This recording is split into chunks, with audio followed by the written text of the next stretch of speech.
ի տարբերություն դրան, եթե հիմա գնահատենք, թե սահմանազատման արդյունքում ինչ ճանապարհներ կամ ինչ տարածքներ պետք է հանձնեն, մեկը Տիգրանաշենն է, Քյարքին հայտնի, որը Նախիջևանի Հանրապետության տարածք է հիմա, բայց երբ կազմավորվում էր Խորհրդային Միությունը, այդ ժամանակ այդ տարածքը Հայաստանի Հանրապետության տարածք եղել։ Հիմա եթե ադրբեջանցիները վերադառնան Տիգրանաշեն,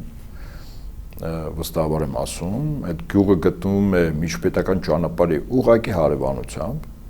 մի քանի տասնյակ մետր հեռավորության վրա։ Իսկ իրենց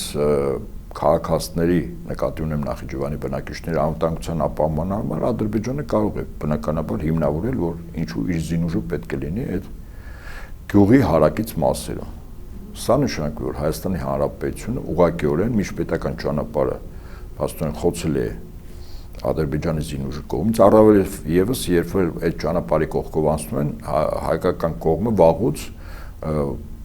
որոշակի բարձր հողաթմբեր էր դրել, որպեսզի հակառակորդի զինծառայողները այդ միջպետական ճանապարհով ընթացող ավտոմեքենաների նկատմամբ որից ոտնձգություն չանեն, ասենք կրակոցներ եւ այլն։ Հիմա եթե դա տրվում է, Հայաստանը ուղղակիորեն բաժանվում է երկու մասի, վստահաբար եմ ասում ձեզ։